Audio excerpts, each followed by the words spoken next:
आप सभी को जय मसीह की। जय मसीह की। एक बार फिर हम लोग जो हैं परमेश्वर पिता का धन्यवाद करें कि प्रभु ने हम सबको अब वो समय दिया कि खुदा के हम सामर्थी वचन को सुने, क्योंकि परमेश्वर का वचन जो है हमारी जिंदगियों को नया करता है। नया, मैं बार बार इस बात को कहता हूं कि जिंदगी हमारी जो है वो परमेश्वर का वचन ही बदलता है। ये परमेश्वर का वचन जिंदगी हमारी ट्रांसफॉर्म कर सकता है। ये पूरी सृष्टि जो परमेश्वर ने बनाई अपने वचन के द्वारा बनाई है। हालेलुया। हम देखते हैं उत्पत्ति की पुस्तक में कि पूरी पृथ्वी कैसी थी, बेडौल थी, सुनसान थी और पृथ्वी के ऊपर जल ही जल था। लेकिन परमेश्वर ने वचन बोला और ये पृथ्वी के अंदर सब कुछ बदलता चला गया। परमेश्वर ने वचन बोला, ये पृथ्वी बनती चली गई, पृथ्वी के ऊपर ज्योति आ गई, पृथ्वी के ऊपर सब कुछ बदलता चला गया। जो बेडौल और सुनसान थी, जिसका आकार बिगड़ा हुआ था, जिसकी रूपरेखा बिगड़ी हुई थी, वो परमेश्वर के वचन से पूरी तौर से नई हो गई, पूरी तौर से बदल गई परमेश्वर के वचन के द्वारा। और जब यह वचन का प्रचार आपकी जिंदगियों में किया जाता है तो आपकी जिंदगियों में भी एक बहुत बड़ा बदलाव आता है। और आज के प्रचार की हम बुनियाद डालेंगे व्यवस्था विवरण अध्याय 5 उसके पद 16 को कोई मेरे लिए पढ़े, क्योंकि आज हम परमेश्वर के वचन से कुछ अद्भुत बातें सीखने जा रहे हैं। अपने पिता और अपनी माता का आदर करना, जैसे कि तेरे परमेश्वर यहोवा ने तुझे आज्ञा दी है, जिससे जो देश तेरा परमेश्वर यहोवा तुझे देता है उसमें तू बहुत दिन तक रहने पाए और तेरा भला हो। हालेलुया। हालेलुया। परमेश्वर ने कुछ हमें ऐसी पारिवारिक शिक्षाएं दी हैं जो हमारी जिंदगियों को बहुत आयत से बदल सकती हैं, जिनको हम कई बार ना बड़ा सुन के इसको लाइटली लेते हैं। लेकिन हम ध्यान रखें, आज का प्रचार आपकी फैमिली को तो ब्लेस्ड करेगा, आपकी स्पिरिचुअल लाइफ को भी ब्लेस्ड करेगा और आपकी जिंदगियों में बहुत ज्यादा फ्रूट्स आपको दिखाई देंगे। आज का प्रचार जो है वो आपकी फैमिलीज को बहुत ज्यादा ब्लेस करने जा रहा है। स्पेशली जितने यूथ हैं वो ध्यान से सुने, जो विवाहित महिलाएं हैं वो भी ध्यान से सुने, क्योंकि आज का प्रचार आपको बहुत कुछ सिखाने जा रहा है। परमेश्वर ने यहाँ पे एक वचन की आज्ञा दी थी, उस आज्ञा के अंदर बहुत अद्भुत बात है जिसको सुन के हम पढ़ के अनसुना कर देते हैं कई बार। नहीं, इसमें क्या लिखा है? 5 के 16 में लिखा है, अपने पिता और अपनी माता का आदर करना, जैसा कि तेरे परमेश्वर यहोवा ने तुझे आज्ञा दी है, जिससे जो देश तेरा परमेश्वर यहोवा तुझे देता है उसमें तू बहुत दिन तक रहने पाए और तेरा भला हो। हालेलुया। इस वचन के अंदर आज्ञा भी है और आज्ञा के साथ प्रतिज्ञा भी दी गई है। ना केवल आज्ञा है वरन आज्ञा के साथ प्रतिज्ञा भी है। और यहां समझाया गया है कि अपनी माता का और अपने पिता का आदर करना, आदर करना। और आज हम देख रहे हैं सोसाइटी के अंदर बच्चे जो है पेरेंट्स का आदर नहीं करते। आज जो प्रॉब्लम्स उनकी लाइफ में चल रही है ना, प्रॉब्लम्स जो लाइफ में, जो बीमारियां चल रही हैं, जो लाइफ में ट्रबल चल रहा है, जो सफरिंग चल रहा है, वो इसी वजह से है, इसी वजह से है। आज उनको लग रहा है कि हम क्यों ब्लेस्ड नहीं हो पा रहे, क्यों हम आशीषित नहीं हो पा रहे। उसका कारण है कि परमेश्वर के वचन को वो नहीं जानते अच्छे से। अगर जानते हैं तो इस वचन को वो इग्नोर करते हैं। नहीं, ये वचन बहुत जोर देने वाला वचन है, क्योंकि परमेश्वर ने व्यवस्था जब दी थी, व्यवस्था में भी इसी वचन को कहा था परमेश्वर ने, इसी वचन को। और बड़े गंभीरता से, ध्यान से हमें आज सीखना है कि परमेश्वर का वचन हमारे माता पिता के विषय में हमें क्या सिखाता है। लेकिन अपने माता और पिता का आदर करना, आदर कैसे करते हैं हम? अपने माता और पिता का हम आदर कैसे करते हैं? आदर करते हैं, उन्होंने कुछ बात बोली हमें, हमने उनकी बात को सुनने के बाद बड़े ही आदर से उस बात पे हमने रिप्लाई किया। उन्होंने कोई शिक्षा हमें दी, अच्छी शिक्षा दी, हमने आदर से उसको स्वीकार किया। कोई बात उन्होंने हमारे भले के लिए समझाई, हमने उस बात को मान लिया। इस प्रकार हम माता पिता को आदर देते हैं। और कैसे आदर देते हैं? आपकी मां के पास पहनने के लिए कपड़े नहीं, आपने कपड़े खरीद के उनको पहनने के लिए दिए, आपने उनका आदर किया। उनके पास पैसे नहीं है, आपने कमा के उनको पैसे उनके हाथ में दिए, आपने आदर किया। आपके पिता के पास अच्छे कपड़े नहीं है, आपने कपड़े खरीद के उनको पहनने के लिए दिए, आपने उनका आदर किया। आज जो बच्चे कमाने निकल जाते हैं वो क्या बोलते हैं? कहते हैं हमें सेविंग्स करनी है। मैं बार बार बता चुका हूं, कई बार उनकी लाइफ में जो प्रॉब्लम्स है, ट्रबल्स है, वो इसी वजह से है क्योंकि इस वचन का बार बार वो उल्लंघन करते हैं। बहुत सारे क्रिश्चियंस भी, बहुत सारे मसीह भी ये गलती करते, अपने माता पिता का आदर नहीं करते। माँ बाप मिलकर जो है 4 औलाद को पाल लेते हैं, लेकिन 4 औलादें मिलकर एक माँ बाप को नहीं पाल पाती। जब बाप को कोई बीमारी हो जाती है, मां को कोई बीमारी हो जाती है और बच्चों से कहा जाता है कि बेटा बीमारी में इतने पैसे लगेंगे, तो 2-3 तो कहते हैं हम नहीं दे पाएंगे, हमारे खर्चे बहुत हैं, उससे मांग लो, इससे मांग लो, उससे मांग लो, देते नहीं है। पीछे हट जाते हैं, हाथ पीछे खींच लेते हैं, माँ बाप का आदर ही नहीं करते, उनकी मदद ही नहीं करते, उनके अंदर उनके माँ बाप के लिए प्यार ही नहीं है। आज बहुत सारे बच्चे जो हैं परेशान हैं। क्यों परेशान हैं? मां बाप का आदर नहीं करते हैं। आप जब तक मां बाप का आदर नहीं करोगे, आशीष नहीं पाओगे। आपका पिता जैसा मर्जी हो, आपकी माता जैसी मर्जी हो, आदर करो। जो पढ़े लिखे बच्चे हैं, जो माता पिता पढ़े लिखे नहीं है, उनको क्या कहते हैं? कहते हैं तुम्हें कुछ नहीं पता, चुप हो जाओ, चुप हो जाओ, चुप हो जाओ। तुम्हारी इतनी औकात कैसे हो गई कि तुम अपने पेरेंट्स से इस तरह बर्ताव करो? कैसे होगी तुम्हारी औकात? जब तू बोलना भी नहीं जानता था, तू ठीक से बोल भी नहीं पाता था, तो तेरी मां ही समझती थी, तेरा बाप ही समझता था मेरे बच्चे को क्या चाहिए। तेरे इशारे से, तेरे रोने से वो समझ जाते थे तू भूखा है, तूने पोटी कर दी, तूने पेशाब कर दिया, तेरे बदन में दर्द हो रहा है, वो समझ जाते थे। और आज तू जब बड़ा हो गया, कहता तुम्हें कुछ नहीं पता, चुप हो जाओ, मैं बहुत पढ़ा लिखा हूं। ये घमंड है, घमंड। और इसी की वजह से आज बहुत सारे बच्चे जो हैं केवल स्ट्रगल स्ट्रगल और स्ट्रगल कर रहे हैं। नौकरी में सेट ही नहीं हो पा रहे, लाइफ में प्रॉब्लम सी प्रॉब्लम से। मां बाप को छोड़ दिया और पत्नी के साथ चले गए। कह दिया पत्नी ने कि भाई तुम्हारे मां बाप के साथ मेरी बनती नहीं। लड़के ने कहा ठीक है, एक काम कर, हम अलग रहेंगे, छोड़ के अलग चले गए रहने के लिए। और मियां बीवी दोनों कुत्ते बिल्ली की तरह लड़ते हैं। जो तू अपने मां बाप से लड़ाई करके आएगा तो तेरे घर में क्या शांति रहेगी? तुम दोनों खुद लड़ोगे ऐसे, और लड़ रहे हैं। और फिर कह रहे हैं हमारी लाइफ में ब्लेसिंग्स नहीं है, हमारी लाइफ में आशीष नहीं है। कहां से आएगी आशीष? तुम अपने माता पिता का आदर तक नहीं करते, आदर तक नहीं करते। पिता ने कुछ कह दिया, आज के बच्चे ऐसे हो चुके हैं, अगर पिता ने कुछ कह दिया बर्दाश्त ही नहीं कर पाते, पलट के 4 जवाब देंगे। तुम चुप हो जाओ, तुमसे ज्यादा मैं कमाता हूं।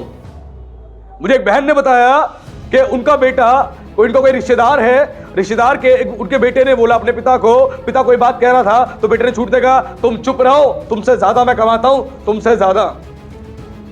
घमंड, तुमसे ज्यादा मैं कमाता हूं।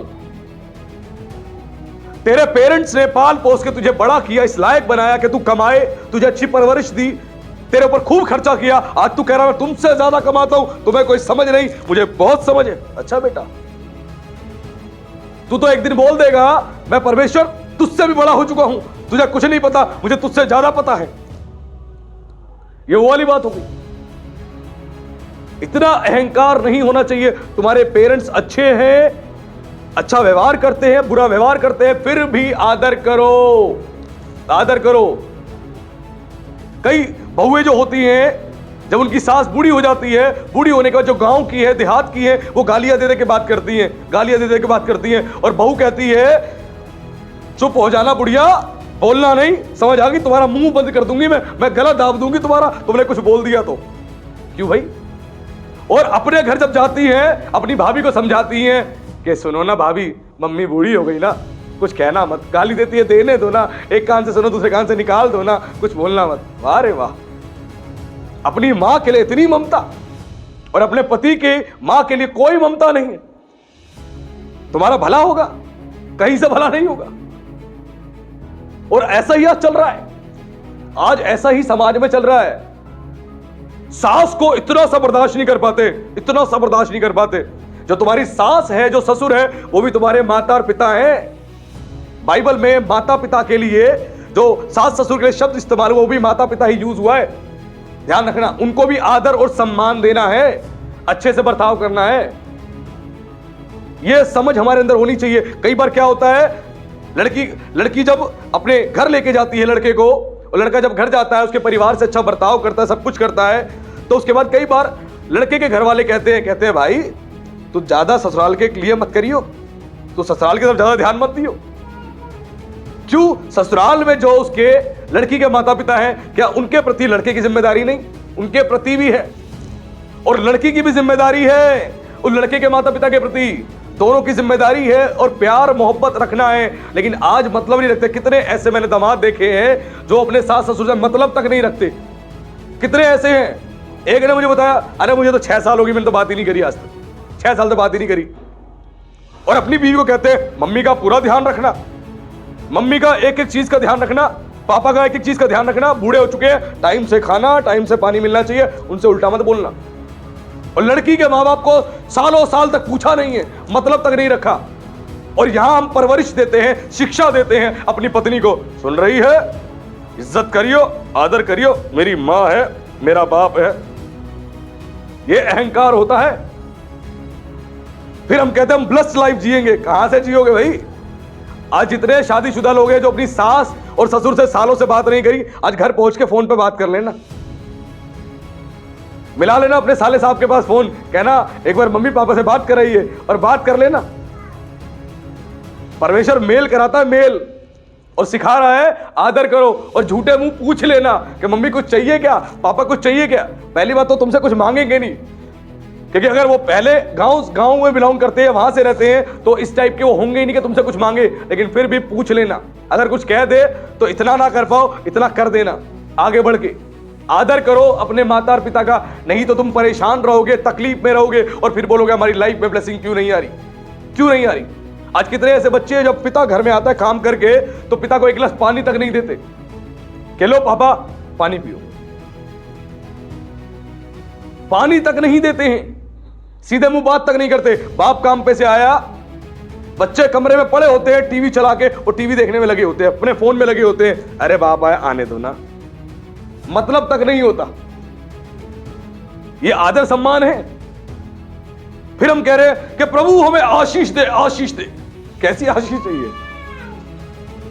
तुम अपने माता पिता का आदर तो कर नहीं पा रहे। कितने ऐसे बच्चे हैं जो अपने पिता से बदतमीजी से बात करते हैं, अपनी मां से बदतमीजी से बात करते हैं और फिर कहते हैं कि हमारी आशीष हमें दो, परमेश्वर हमारी आशीष हमें दो। कहां से मिलेगी?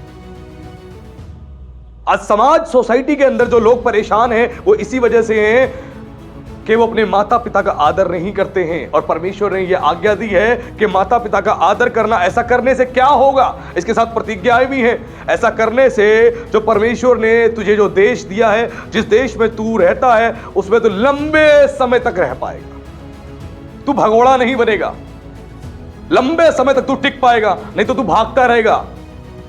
तू अपने स्टेट को छोड़ के दूसरी स्टेट भागता रहेगा, अपने देश को छोड़ के दूसरे देश भागता रहेगा। तू भागने में ही लगा रहेगा, तू भगोड़ा बना रहेगा, तू कहीं पर सेट ही नहीं हो पाए।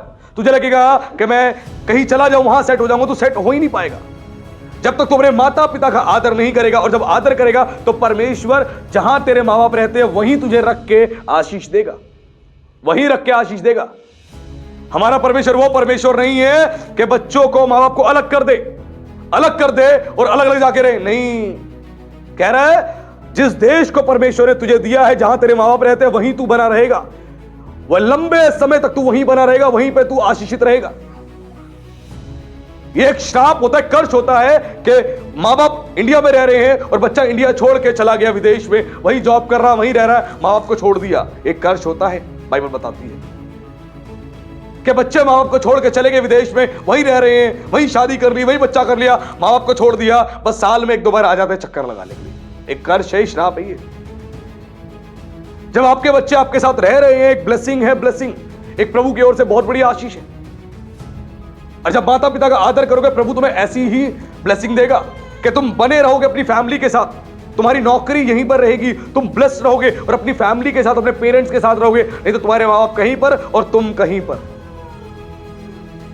और परमेश्वर चाहता है, अगर आशीषित जिंदगी तुम चाहते हो कि तुम्हारे देश में प्रभु तुम्हें रखे और ब्लेस्ड करे तुम्हें, तो माता पिता का आदर करना शुरू कर दो। और इसके साथ एक और प्रतिज्ञा है। वो क्या है प्रतिज्ञा? वो है इससे तेरा भला होगा। मां बाप का आदर करने से क्या होगा? भला होगा। किसका भला होगा? हमारा। हाँ, मां बाप का आदर करोगे तुम्हारा ही भला होगा। अपनी सासू मां का आदर करोगे तुम्हारा ही भला होगा। ध्यान रखना, जितनी बहुएं परेशान है अपनी सासू मां से, वो सब सीख लें। वो तुम्हारी सासू मां है, मां। आदर करो, आदर तुम्हारा ही भला होगा। अपनी मां का आदर करो, अपने पिता का आदर करो, तुम्हारा ही भला होगा। नहीं करोगे भला कभी नहीं होगा। मैं सच बता रहा हूं, मैंने कितने ऐसे बच्चे देखे हैं जो अपने मां बाप का जिन्होंने आदर नहीं किया, आज तक सिर्फ दुख तकलीफ में जीवन बिता रहे हैं। उनकी जिंदगी उजड़ गई, बिगड़ गई, बर्बाद हो गई, दुष्ट आत्मग्रस्त जीवन हो गया। मां बाप से बदतमीजी मत करो। तुम्हारी मां ने कुछ भी कह दिया, उल्टा नहीं बोलना, गाली गलौज नहीं करनी, बदतमीजी नहीं करनी। यह अधिकार परमेश्वर ने तुम्हें नहीं दिया है कि तुम बोलो वो तुमसे बड़े हैं। उनका अधिकार तुमसे बड़ा है और रहेगा। चाहे तू जितनी मर्जी पढ़ाई लिखाई कर ले, तू 1 लाख रुपए महीना कमा ले, तू 1 करोड़ रुपए महीना कमा ले, तू 100 प्रॉपर्टी इकट्ठी कर ले, तू दुबई में चला जा, तू पर्सनल प्राइवेट जेट भी ले ले, तो भी तेरा लेवल नीचे ही रहेगा तेरे मां बाप से, उससे ऊपर नहीं जाएगा। कभी नहीं जाएगा। मां बाप का आदर करोगे तो भला होगा, नहीं आदर करोगे तो बुरा ही बुरा होगा, बुरा ही बुरा होगा। जिस चीज में हाथ डालोगे वो बिगड़ जाएगा काम, जिस चीज में हाथ डालोगे काम बिगड़ जाएगा, जहां हाथ डालोगे बिगड़ जाएगा। अपने मां बाप का आदर करोगे तो भला होगा, अपनी सास का आदर करोगे, ससुर का आदर करोगे तो भला होगा। आप नहीं करोगे आदर तो भला होगा ही नहीं। आज चाहते हो कि उनका आदर सम्मान आप करने वाले बनो, तो इस वचन को अपने जीवन में अप्लाई कर लेना। अगर अप्लाई कर लोगे तो आदर सम्मान करने वाले बन जाओगे और इसकी तुम्हें ब्लेसिंग ही ब्लेसिंग मिलेगी। ध्यान रखना, जब तुम्हारा भला होगा, वरना तुम सोचते रहोगे ये मेरा भला करेगा, ये मेरा भला करेगा, ये मेरा भला करेगा, वो मेरा भला करेगा तो मेरा भला हो जाएगा। बेटा कोई नहीं करेगा और कहीं से तेरा भला नहीं होगा। तू जहां मर्जी चला जा, तुम जहां मर्जी चले जाओ, तुम्हारा भला होगा जब तुम अपने माता पिता का आदर करोगे, क्योंकि ऐसा करने से परमेश्वर ने तुम्हें एक प्रतिज्ञा दी है। वो प्रतिज्ञा क्या है कि अपने देश में तू लंबे समय तक रह पाएगा, तुझे भगोड़ा नहीं होना पड़ेगा। तू अपनी स्टेट को छोड़ के, अपने घर को छोड़कर भागता नहीं फिरेगा। अगर तू अपने घर को छोड़ के, अपनी स्टेट को छोड़ के भगोड़ा बन चुका है, इसका मतलब है तू अपने माता पिता का अनादर करता था। वो तुझे जो शिक्षा देते थे तू सुन के अनसुनी करता था, जिसकी वजह से आज तू परेशान है। इसीलिए तू ट्रबल में है, सफरिंग में है, पेन में है, तकलीफ में है, इसी वजह से। और तू अगर उनका आदर सम्मान करता, उनकी बातों को मान लेता, सुन लेता, तो तेरा भला होता। जब बाप कहता है बच्चे को पढ़ ले बेटा, पढ़ ले, पढ़ाई कर ले, नहीं तो तू बाद में तुझे सब्जी बेचनी पड़ेगी, तुझे रोड पे झाड़ू लगानी पड़ेगी, नहीं तो तुझे कहीं नौकरी नहीं मिलेगी, तेरी शादी नहीं होगी, तो बच्चा सुनता नहीं है। लेकिन जब बाद में ऐसा ही होता है तो कहता है मेरे बाप ने मुझे कहा था, मेरी मां ने मुझे कहा था, मेरे गुरु ने मुझे कहा था, मैंने किसी की बात नहीं मानी। आज जीवन में दुख, दुख और केवल दुख है। इसीलिए आज लोग परेशान है, क्योंकि अपने माता पिता की बात नहीं मानी। आपकी मां बूढ़ी भी हो जाए ना, बाइबल कहते हैं बूढ़ी भी हो जाए, उसे तुच्छ मत जानना। बैठना, बैठ के अपनी मां की बात सुनना, अपनी मां को अपनी बात बताना और उसकी राय लेना, उसकी सुनना। हो सकता है बहुत अच्छी बात परमेश्वर उनके द्वारा बुलवा दे। अगर अच्छी बात नहीं भी बोलती है तो भी उनकी सुनो और अपनी बात रखो और आदर से उनको सम्मान करो, अपने शब्दों से सम्मान करो। इस तरह जब जीवन जियोगे तभी आशीष मिलेगी। जब तुमने अहंकार दिखाना शुरू कर दिया ना, मैं समझदार हूं, मैं बहुत समझदार हूं, मैं बड़ा मैच्योर हूं, मैं ये हूं, बेटा भला कभी नहीं होगा तेरा।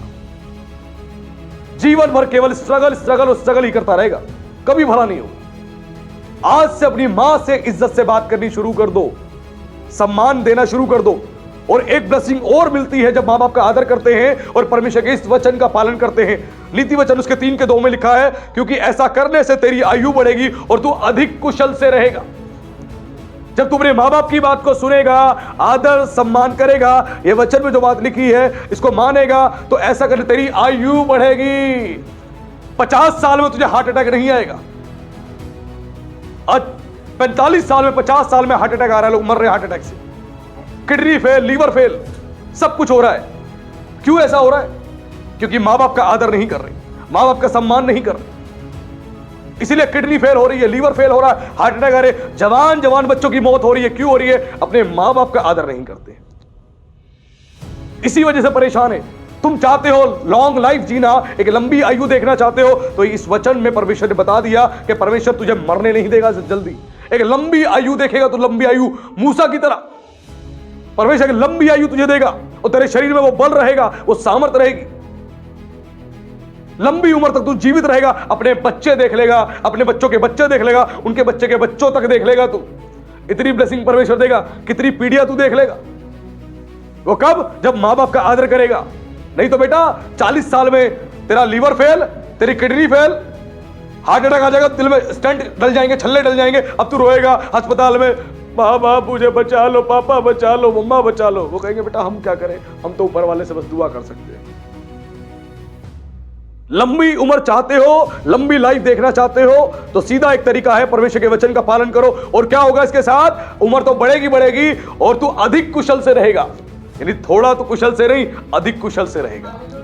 Hallelujah, hallelujah. माँ बाप का आदर करने से तू अधिक कुशल से रहेगा। तुझे टेंशन नहीं होगी, हाय मेरा बिजनेस कैसा चल रहा होगा, टेंशन नहीं होगी, कैसे ये काम होगा, कैसे वो काम होगा, तेरे को टेंशन नहीं होगी। परमेश्वर तेरे को इतने रिसोर्सेज दे देगा, तेरी इतनी जरूरतें पूरी कर देगा कि तुझे सोचना ही नहीं पड़ेगा कि कैसे होगा। जब सोचना पड़ता है हाय ये कैसे होगा, सिलेंडर भरवाना है कैसे होगा, किराया भरना है कैसे होगा, राशन भरवाना है कैसे होगा, गाड़ी में तेल खत्म भरवाना है कैसे होगा। यह टेंशन तुम्हें नहीं होगी, अधिक कुशल से तू रहेगा। परमेश्वर तुझे ब्लेसिंग देगा, उस देश में तुझे सताने वाले लोग नहीं होंगे, तुझे परेशान करने वाले तेरे पड़ोसी तेरे साथ मिलकर रहेंगे, तेरी मदद करेंगे, तेरे पड़ोसी तेरे साथ मिलकर रहेंगे, तेरी हेल्प करेंगे, तेरी सहायता करेंगे और तू कुशल से रहेगा। कुशल से तेरे को सोचना नहीं पड़ेगा आज शाम को मेरे को घर में क्या बनाना है, पैसे तो है नहीं जेब में। परमेश्वर तेरी मदद करेगा, तेरी सहायता करेगा। जब तू वचन का पालन करेगा, इस वचन में लिखी हुई बात के अनुसार करेगा तो अधिक कुशल से रहेगा, थोड़ा कुशल से नहीं, अधिक कुशल से। यानी तू इतना ब्लेस्ड रहेगा, तेरे को कोई टेंशन नहीं होगी ऐसा करने से। लेकिन अगर तू मां बाप का अनादर करेगा तो क्या होगा? एक वचन खोलते हैं, नीति वचन उसका 30 का 17। वहां पे लिखा है कि माता पिता का जब कोई अनादर करता है तो क्या होता है? लिखा है जिस आंख से कोई अपने पिता पर अनादर की दृष्टि करे। ध्यान से सुने वचन में क्या लिखा है, नीति वचन उसका 30 के 17 में, जिस आंख से कोई अपने पिता पर अनादर की दृष्टि करे और अपमान के साथ अपनी माता की आज्ञा ना माने, उस आंख को तराई के कौवे खोद कर निकालेंगे और उकाब के बच्चे खा डालेंगे। Hallelujah, hallelujah. वचन में लिखा है अगर कोई अपने मां बाप को क्रोध भरी दृष्टि से देखता है और अनादर करता है, उनका अपमान करता है, उनकी बात को तिरस्कृत करता है, अपमानित करता है, तो ऐसा करने से क्या होगा? लिखा है उसकी आंख को कौवे खोद कर निकालेंगे और उकाब के बच्चे खा डालेंगे। कौवे, ये तराई के कौवे कौन से हैं? ये दुष्ट आत्माओं का चिन्ह है। यानी दुष्ट आत्माएं, बाइबल में पक्षियों को दुष्ट आत्माओं की संज्ञा दी गई है। यानी दुष्ट आत्माएं तुझे आंख से कमजोर बना देंगी। तू अपनी सास को गाली बक, तेरी आंखें कमजोर हो जाएंगी। तू अपनी मां को गाली बक, लड़ाई झगड़ा कर, अनादर की दृष्टि देख, तेरी आंखें कमजोर हो जाएंगी। कमजोर, तेरी उम्र नहीं थी कि तेरी आंखें कमजोर हो, लेकिन तेरी आंखें कमजोर कोड कर रहा है वो दुष्ट आत्माएं। क्योंकि परमेश्वर आपके ऊपर, जो परमेश्वर का हाथ था, जो अनुग्रह था, वो परमेश्वर का हाथ हट गया जब आप ऐसा करना शुरू करते हो। जब मां बाप का अनादर करते हो, अपमानित करते हो अपने मां बाप को, तो तुम्हारी आंख की रोशनी जानी शुरू हो जाएगी। अगर तुम्हारी आंख की रोशनी कम उम्र में जाना शुरू हो गई है तो इसका सीधा सा मकसद है कि तुमने अपने मां बाप को अनादर की दृष्टि से देखना शुरू कर दिया, उनका अपमान करना शुरू कर दिया। इसीलिए तेरी आंख को वो कौवे, जो तराई वाले कौवे हैं, वो खोद खोद कर निकालेंगे। यानी तेरी आंख में प्रॉब्लम्स होती रहेगी और उकाब के बच्चे खा डालेंगे। यानी एक दिन तू अंधा हो जाएगा। पहले तेरी आंख की रोशनी जाएगी, फिर तू अंधा हो जाएगा। कर अपने मां बाप का अपमान, कर उनको तिरस्कृत, जितना तू करेगा कर। इसका घातक परिणाम है ये। जब अपने मां बाप के ऐसा बर्ताव करोगे, तेरी आंख की रोशनी धीरे धीरे कमजोर होगी, कमजोर हो जाएगी। कमजोर होते होते होते इतनी कमजोर हो जाएगी, एक दिन तू अंधा हो जाएगा। और ये काम कौन करेगा? दुष्ट आत्माएं। क्योंकि जब परमेश्वर की वचन की आज्ञा को आप टालना लगातार शुरू कर देते हो, तो दुष्ट आत्मा आपके जीवन पर कब्जा ले लेती है। और वो दुष्ट आत्माएं क्या करेंगी? आंख की रोशनी कम कर देंगी, उसके बाद तुम्हें अंधा कर देंगी। तुम अंधे हो जाओगे, किताब तक नहीं पढ़ पाओगे, तुम फोन ठीक से देख तक नहीं पाओगे, नंबर तक नहीं पढ़ पाओगे, तुम्हारी आंखें कमजोर होती चली जाएंगी और तुम अंधे हो जाओगे। इसीलिए आज से अपने मां बाप का अपमान करना बंद करें। अगर ऐसा करोगे तो परेशान हो जाओगे, तुम्हारी आंख की रोशनी चली जाएगी। आज आप देख रहे हो वर्ल्ड के अंदर जो जिनकी आंखें कमजोर होती जा रही हैं, कई सारे उसके कारण हैं। उनमें से भी एक ये कारण है, जो गंदी फिल्में देख रहे हैं, पॉर्न फिल्में देख रहे हैं, अडल्ट्री भरी फिल्में देख रहे हैं, गंदी गंदी, उसकी वजह से भी आंखें खराब हो रही है, कमजोर हो रही हैं। लेकिन एक कारण यह भी है कि जब तुम अपने मां बाप का अपमान करते हो, तुम्हारी आंख की रोशनी जाना शुरू हो जाती है। और आजकल के बच्चे ऐसा ही कर रहे हैं, आजकल की बहुएं ऐसा ही कर रही हैं। ना केवल आजकल की, पुराने टाइम की बहुएं भी ऐसा ही कर रही हैं। अपमान भरी दृष्टि से अपनी सास को, ससुर को देखते हैं, अपने मां बाप को देखते हैं और जो मुंह में आता बकते हैं।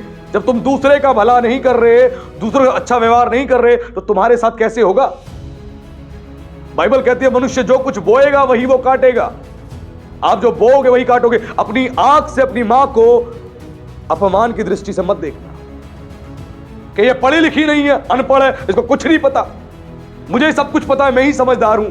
मत करना कमल, नहीं तो परेशान हो जाओगे, तकलीफ में आ जाओगे, फिर बाद में समझ भी नहीं आएगा क्या करें क्या करें।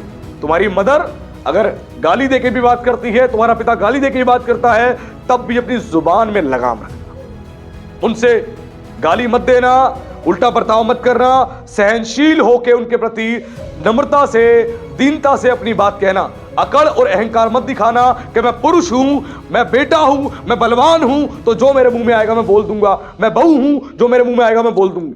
नहीं, कभी नहीं। ऐसा करने से यह तेरा हाल होगा। अगर कोई अंधा होना चाहता है तो इस काम को जारी रखे।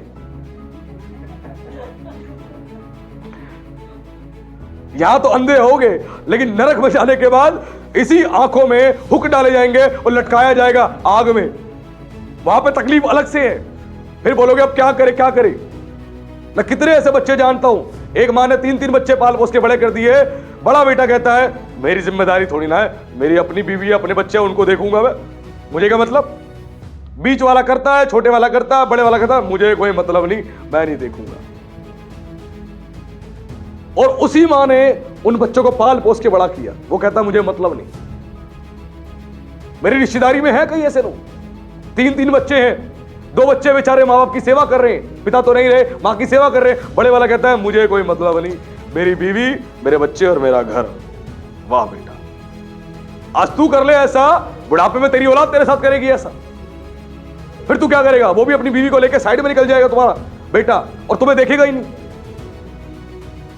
अंधेपन से बचना चाहते हो, आंख की रोशनी चाहते हो पूरी रहे आपकी, आंखों में प्रभु ब्लेसिंग देके रखे, आंख आपकी बिल्कुल शाइन करती रहे, तो उसका एक ही तरीका है मां बाप का आदर करना। अपमान करोगे तो आंख की रोशनी कमजोर हो जाएगी। फिर बाद में बोलोगे अपने पति को चलो मेरी आंखें टेस्ट करवाना, मेरी आंखें कमजोर हो रही है, मेरी आंखों में दिक्कत हो रही है, शायद नंबर बढ़ गया आंखों का।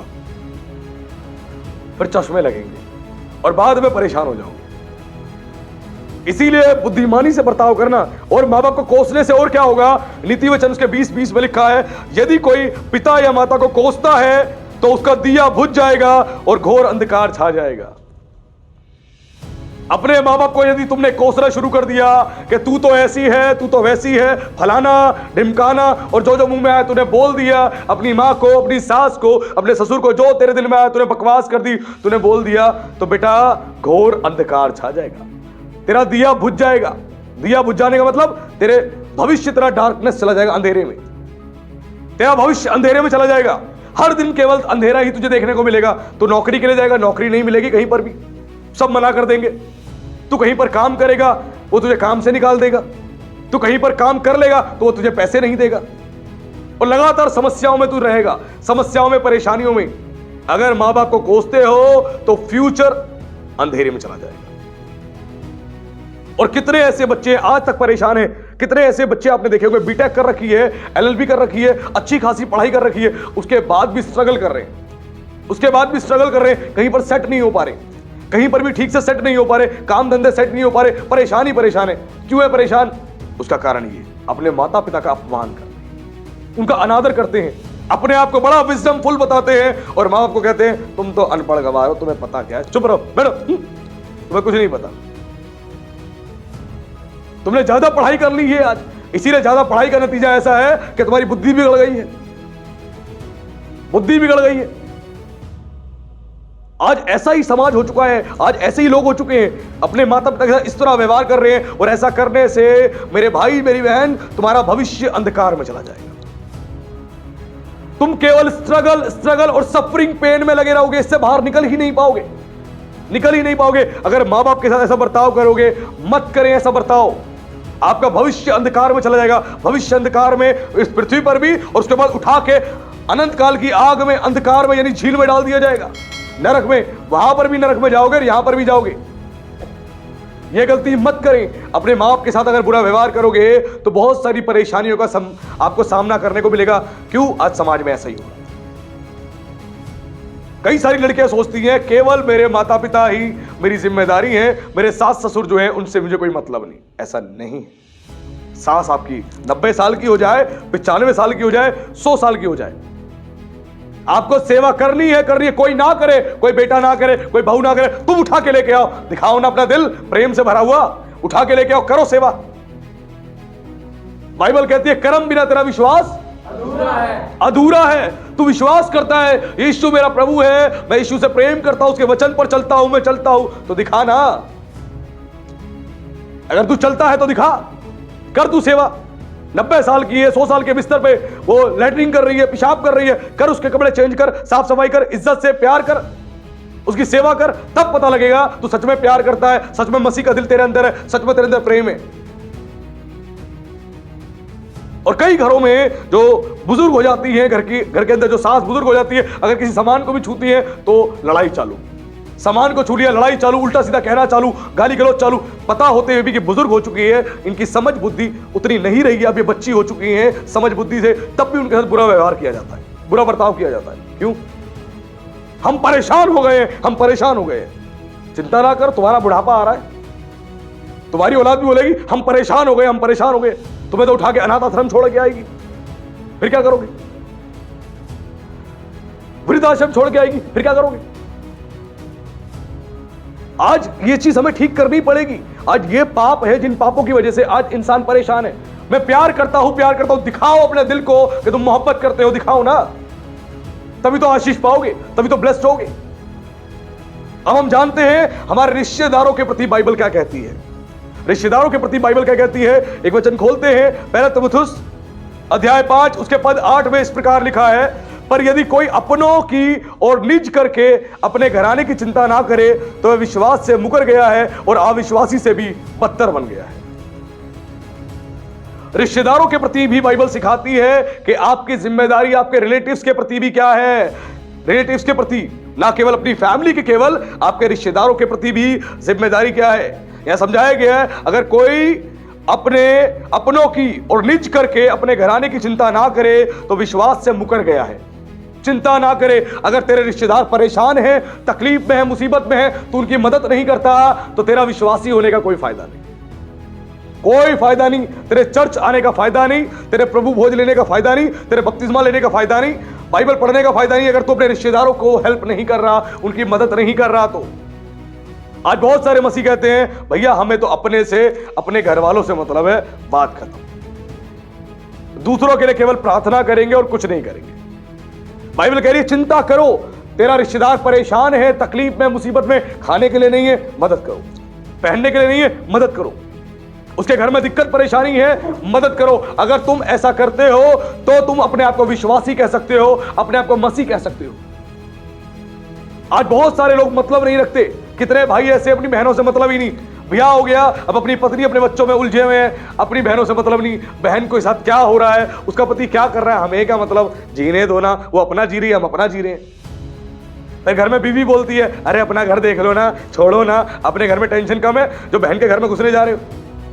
वाह रे वाह, क्या बीवी आई है, ऐसी बीवी तो इतने उसको माला पहना दी जाए, इतना आदर सम्मान दे दिया जाए और गधे पे बिठा दिया जाए उसको। अगर इस प्रकार की शिक्षा देती है अपने पति को, तो तुम्हारी जिम्मेदारी है, तुम्हारी बहनों के प्रति जिम्मेदारी है, जिम्मेदारी है। तुम विवाहित हो जाओ, तुम्हारे 10 बच्चे हो जाएं, 4 बच्चे हो जाए, तब भी तुम्हारी जिम्मेदारी है, ध्यान दो। ना केवल अपनी बहनों के लिए, अपने भाइयों की भी जिम्मेदारी है कि आपके भाइयों की लाइफ में क्या चल रहा है, देखो, ध्यान रखो। ये नहीं भाई बात नहीं कर रहे, मैंने भी मतलब खत्म कर दिया, जाना तू भी जा, मैं भी चला अपने रास्ते, घर वाली कह रही वो बात करते नहीं करते ना, तुम भी मत करो, चलो अपने रास्ते। नहीं, ऐसे नहीं होता। बाइबल तुम्हें आईना दिखाती है।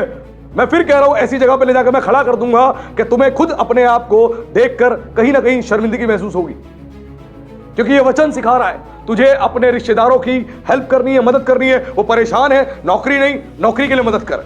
उसके बाद फाइनेंस की दिक्कत है, तू कर सकता है तो फाइनेंस से भी हेल्प कर, हेल्प कर उसकी।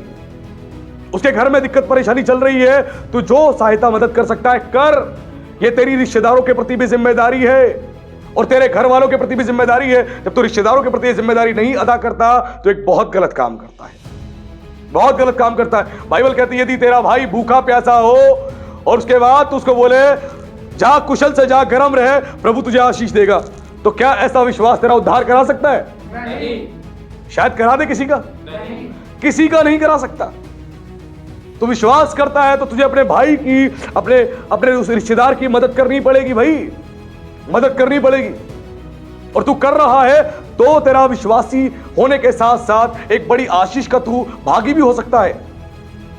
और तू कह रहा है कि मैं नहीं करूंगा, ये मुझसे बात तो करता नहीं, मैं क्यों बात करूं, इसको मतलब नहीं, मुझे क्या मतलब, ऐसे नहीं होता। अगर आप मसीह हो, आपके अंदर मसीह का दिल है, वचन आपके अंदर है, अपने रिश्तेदारों की भी चिंता करो, अपने रिश्तेदारों की भी चिंता करो, उनकी भी देख रेख करो, उनकी भी सुधि लो, उनके लिए प्रार्थना करो, उनके वचन का प्रचार करो, उनको प्रभु के बारे में बताओ, उनकी सहायता करो। केवल आर्थिक सहायता नहीं मैं कह रहा, आर्थिक सहायता के साथ साथ जो सहायता कर सकते हो करो, साथ में उनको प्रभु के बारे में बताओ। जो परमेश्वर पे डिपेंड हो जाए, वो लोग परमेश्वर पे निर्भर हो जाएं, और जब परमेश्वर उनकी मदद करेगा तो उनको किसी की मदद की जरूरत नहीं पड़ेगी। हालेलुया। इसीलिए उनको लेकर आओ, प्रभु के पास लेकर आओ, उनकी मदद करो, सहायता करो। और आगे बताया गया इसी में, निज करके अपने घराने की चिंता करे। ऐसा व्यक्ति अपने लोगों की तो चिंता करे और निज करके अपने घराने की चिंता करे, यानी अपने माता पिता की, अपने भाई बहनों की चिंता करे और उनकी भी सहायता मदद करे, जो मैंने कही है। और जब तुम अपने परिवार की हेल्प नहीं करते, अपने रिश्तेदारों की हेल्प नहीं करते, तो तुम्हारा मसीह होने का कोई फायदा नहीं, कोई फायदा नहीं। मैंने एक दिन आपको पिछले 2 प्रचारों में एक बड़ी अच्छी मैंने एक घटना बताई थी, जो आप लोगों ने सुनी थी। मैं दोबारा से उस घटना को बता रहा हूं ताकि आप अपने रिश्तेदारों के प्रति इस बात को जाने। इजराइल के अंदर एक यहूदी था। वो यहूदी बहुत ज्यादा पैसे वाला था, बहुत अच्छा उसका बिजनेस था। और उसके यहां पर एक रब्बी आए, एक बड़े प्रसिद्ध रब्बी थे। वो उसके यहां पर उससे मिलने के लिए आए। जब मिलने के लिए आए, जैसे उस रब्बी का नाम उसने सुना कि वो मिलने के लिए आए हैं, उसके ऑफिस में पहुंचे। उन्होंने बोला मुझे आपके बॉस से मिलना है, तो आप बोलिए मेरे बारे में कि मैं मिलने आया हूं। जैसे उसके बॉस को बताया गया ये फलाना रब्बी आए हुए हैं आपसे मिलने के लिए, जैसे उसने सुना वो अपनी सीट से खड़ा हो गया। उसने बोला उनको अंदर बुलाइए, आइए। और जैसे ही वो रब्बी अंदर आए, उसे सीट पर बिठाया, उसे बोला कि बताइए आपको यहां आने की क्या जरूरत पड़ी, आप मुझे बताते मैं आपके पास ही आ जाता। वो इतने प्रसिद्ध थे। उन्होंने बोला कि मुझे आपसे एक छोटा काम था, इसीलिए मैं आपके पास आया हूं। कह रहे बताइए। उन्होंने कहा मुझे किसी की मदद करनी है, सहायता करनी है। तो एक विधवा औरत है, वो बच्चों को लेकर अपने परेशान है, तकलीफ में, उसकी मदद करनी है, सहायता करनी है। उसने फटाफट से चेकबुक निकाली, साइन किया और रख दिया। बोलिया, उसने बोला अमाउंट आप भर लीजिए। उसने बोला नहीं, अमाउंट तुम ही भरो। भर दिया। फिर उसने बोला नाम बताइए किसका नाम लिखना है। उसने कहा तू अपनी भाभी का नाम लिख, तेरा भाई मर गया है और तूने अपनी भाभी की चिंता नहीं करी, उसके बच्चों की चिंता नहीं करी और तूने उनको छोड़ दिया, और तू कहता है मैं पैसे वाला हूं। वो शर्मसार हो गया, शर्मिंदा हो गया। उसने बोला मैं माफी चाहता हूं। वो अपनी भाभी को फिर अपने घर लेके आया, उसके बच्चों को घर लेके आया और उसके बाद उनका पालन पोषण किया। क्या फायदा तेरा धनी होने का, तेरे पैसे वाले होने का, तेरे ज्ञानी होने का, तेरे विद्वान होने का, जब तू सक्षम है और सामर्थी है और तब भी तू मदद नहीं कर पा रहा, तो क्या फायदा। तेरे बैंक में रखे हुए पैसे तेरे किसी काम के नहीं, तेरी कमेटियां किसी काम की नहीं, तेरी एफडी आरडी किसी काम की नहीं, तेरा निवेश किसी काम का नहीं, सब बर्बाद है अगर तू अपने रिश्तेदारों को परेशान देख रहा है और तू उनकी मदद नहीं कर पा रहा। तेरा वो पैसा बर्बाद हो जाएगा, किसी काम का नहीं, लॉस हो जाएगा, नुकसान खा जाएगा, बीमारी में लग जाएगा। फिर तू बोलेगा मैं क्या करूं, कोई फायदा ही नहीं है तेरा। तू सक्षम है और फिर भी नहीं कर पा रहा, और तू कह रहा है मेरे पास तो है ही नहीं, है ही नहीं। तेरे मुंह की बात तेरे ऊपर लग जाएगी और तेरे पास रहेगा ही नहीं। तू जो आज बोल रहा है मेरे पास कुछ नहीं है, कुछ नहीं है, सच में ऐसा ही होगा और तेरे पास कुछ भी नहीं रहेगा। अगर तू सक्षम है तो मदद कर। आज इस बात को हम सीख लें, हमें अपने रिश्तेदारों की भी मदद करनी है, निस्वार्थ मदद करनी है, सहायता करनी है। अगर हम सक्षम हैं, हम कर सकते हैं, तो अपने घराने की चिंता करनी है, तभी हम आशीष पाएंगे, वरना नहीं। और इसी प्रकार माता पिता की जिम्मेदारी क्या है बच्चों के प्रति, वो भी हम जान लेते हैं। उसके लिए खोलेंगे इफिसियों की पत्री अध्याय 6 है, उसके पद 4 को कोई मेरे लिए पढ़े। हे बच्चे वालों, अपने बच्चों को रीत ना दिलाओ, परंतु प्रभु की शिक्षा और चेतावनी देते हुए उनका पालन पोषण करो। हालेलुया। हालेलुया। यहां पे वचन में बड़ी ही इंपॉर्टेंट बात बताई गई है पेरेंट्स के लिए। अब तो हमने जान लिया कि माता पिता के प्रति बच्चों की जिम्मेदारी क्या है, रिश्तेदारों के प्रति क्या है जिम्मेदारी, लेकिन अब हम वो भी जानने जा रहे हैं कि माता पिता की जिम्मेदारी बच्चों के प्रति क्या है, वो भी जानना जरूरी है। इसमें लिखा है, हे बच्चों वालों, अपने बच्चों को रिस यानी क्रोध ना दिलाओ, परंतु प्रभु की शिक्षा और चेतावनी देते हुए उनका पालन पोषण करो। जो पेरेंट्स हैं, अपने बच्चों को क्रोध मत दिलाओ, गुस्सा मत दिलाओ, बार बार उल्टा सीधा बोल के, ऊट पटांग बोल के उन्हें गुस्सा मत दिलाओ, ऊट पटांग बोल के, उल्टा सीधा बोल के उनको गुस्सा मत दिलाओ, वरन उनको क्या करो, प्रभु की शिक्षा दो। अगर बच्चा कुछ गलत काम कर रहा है तो प्रभु के वचन की शिक्षा दो और उसको बताओ क्या वचन में ये नहीं लिखा, सुन मेरी बात मेरे बेटे मेरी बेटी, वचन में ये बात लिखी है और प्रभु ने ये बात कही है, तो इसको मान। और उसके बाद बच्चा ना सुधरे तो उसके बाद क्या करो, उसको चेतावनी दो कि वचन में लिखा है तू नहीं सुधरेगा तो परमेश्वर तुझे दंड देगा, परमेश्वर तुझे पनिशमेंट देगा, तू नहीं सुधरेगा। तो वो दोनों बात बतानी है। प्रभु के वचन से आपके उस घटिया ज्ञान से नहीं, बुढ़ियों की कहानियों से नहीं, प्राचीन काल से शिक्षा चलती आ रही है फालतू फंड की, उससे नहीं, इस वचन से शिक्षा दो अपनी औलाद को। इस वचन से एग्जाम्पल्स दे रहे हैं, वचन से दो, सिखाना है वचन से। ये पेरेंट्स की जिम्मेदारी है। तुम दुनिया भर का जहान का ज्ञान लेके अपने बच्चों को सिखाने बैठते हो, उससे तुम्हारा बच्चा सीखेगा भी नहीं। सिखाना है बाइबल से सिखाओ, बाइबल से। बाइबल साफ कह रही है अपने बच्चों को क्रोध मत दिलाओ, बार बार उनको उकसाओ नहीं, उल्टा सीधा मत बोलो, उनसे बदतमीजी मत करो। क्या करना है? उनको सिखाना है, शिक्षा दो। पारिवारिक शिक्षा देनी है वचन से, सामाजिक शिक्षा देनी है वचन से, नौकरी बिजनेस करने के लिए शिक्षा देनी है वचन से। जो वचन में लिखा है, तू अगर मसीह है तो तेरे लिए यही आज्ञा है। जब वचन से तू शिक्षा देगा तो तेरा बच्चा उस शिक्षा को सुन के अनसुनी भी नहीं कर पाएगा, क्योंकि वचन में लिखा है, परमेश्वर के कलाम में लिखा है, पवित्र बाइबल में लिखा है, परमेश्वर ने ऐसा कहा है, अपने बच्चों को शिक्षा देनी है वचन से, और साथ में चेतावनी देनी है वचन से कि बच्चा गलत मार्ग पे जा रहा है, वचन से चेतावनी दो, बेटा इसका यह परिणाम। तो परेशानी में, दिक्कत में तो पड़ेगा ही, साथ में परमेश्वर का दंड भी तेरे ऊपर आएगा। इसीलिए बेटा ये मार्ग छोड़ दे, ये काम छोड़ दे, वचन से शिक्षा दो। उसके लिए माता पिता को वचन पढ़ना जरूरी है, वचन जानना जरूरी है, कि हम खुद वचन जानते नहीं, बच्चे को क्या सिखाएंगे। आपको जानना जरूरी है, आपने सीखना जरूरी है। और अब जैसे जैसे सीखते जाओगे, आपकी सीखने की जो स्किल्स है, सीखने की जो आपकी क्षमता है, पवित्र आत्मा उसको तेज कर देगा, वो तीव्र हो जाएगी। जब शुरू में आप सीखते हैं किसी चीज को तो आपके लिए कठिन होता है सीखना, मुश्किल होता है, आधी बात समझ आती है, आधी बात समझ ही नहीं आती। लेकिन जैसे जैसे आप सीखते रहते हो, परमेश्वर आपकी बुद्धि को और विकसित करता है, आपकी समझ को विकसित करता है, आपकी सीखने की क्षमता बढ़ जाती है। आप ज्यादा सीख पाते हो और ज्यादा चीजें याद रख पाते हो और ज्यादा चीजों को आप समझ पाते हो और अपने बच्चों को, अपने परिवार के लोगों को सिखा पाते हो, समझा पाते हो। चेतावनी देनी है तो इस शिक्षा के द्वारा, इस वचन के द्वारा चेतावनी देनी है, शिक्षा देनी है इस वचन के द्वारा। संसार के फालतू ज्ञान से मत दो, उससे बच्चा कुछ नहीं सीखेगा, वो परेशान हो जाएगा, उसका कोई फायदा ही नहीं है, वो परेशान हो जाएगा। ये चीज ध्यान रखनी है पेरेंट्स को। बच्चों को परवरिश कैसे करनी है, बाइबल बता रही है, बच्चों की परवरिश इसी प्रकार करनी है जो वचन में लिखा है। अगर तुम्हें खुद नहीं पता, तुम खुद क्या सिखाओगे? कितने ऐसे पेरेंट्स हैं जिनको खुद कुछ ही नहीं पता, चर्च में सालों से आ रहे हैं लेकिन वचन के बारे में कुछ भी नहीं पता, तो बच्चों को कैसे सिखाएंगे? वो सिखा ही नहीं पाते, वो चेतावनी दे ही नहीं पाते, वो संसार की चेतावनी देते हैं, ऐसा होगा, वैसा होगा, वैसा होगा, लेकिन कलाम से चेतावनी दे ही नहीं पाते, क्योंकि पता ही नहीं। इसीलिए जितने माता पिता हैं उनको बाइबल पढ़नी उनको भी जरूरी है। ये ना बोले कि हमारी तो उम्र हो गई है, अब हम पढ़ के क्या करेंगे, सीख के क्या करेंगे। नहीं, ये बाइबल जब तक तुम पृथ्वी पर जीवित हो, तुम सब के लिए एक अद्भुत शिक्षा का कारण है। अनंत जीवन यही बाइबल तुम्हें देगी। ये बाइबल का वचन ही तुम्हें अनंत जीवन देगा, और कहीं से नहीं मिलेगा तुम्हें। इसीलिए बच्चों को शिक्षा दे वचन से, चेतावनी दे वचन से। जब ऐसा करोगे तो तुम आशीष पाओगे। अब जिम्मेदारी आती है, पति की जिम्मेदारी क्या है अपनी पत्नी के प्रति। आज हम परिवार के बारे में सीख रहे हैं, परिवार और रिलेटिव्स के बारे में सीख रहे हैं, जो बहुत जरूरी है। ऐसी पति की जिम्मेदारी पत्नी के प्रति क्या है, आज सीख ले, नहीं तो परेशान रहोगे।